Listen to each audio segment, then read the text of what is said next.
নমস্কার বন্ধুরা, আজকে আমি বানাবো লঙ্কার চচ্চড়ি। এর জন্য নিয়ে নিয়েছি লঙ্কা, টমেটো আর ক্যাপসিকাম। এগুলোকে আমি ছোট ছোট করে কেটে নিয়েছি, বীজগুলোকে ফেলে দিয়েছি। এরপরে কড়াইতে পরিমাণ মতন সর্ষের তেল দেব এবং তার উপরে দিয়ে দেব 5 ফোড়ন।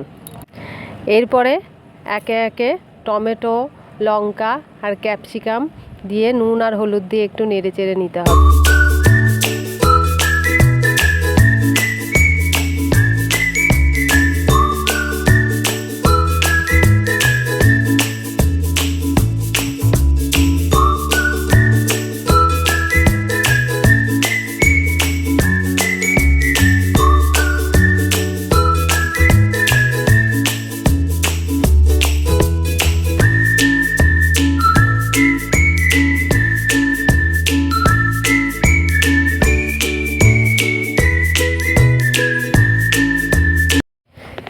এরপরে দিয়ে দিতে হবে খুবই অল্প পরিমাণ জল, সেদ্ধ হওয়ার মতন।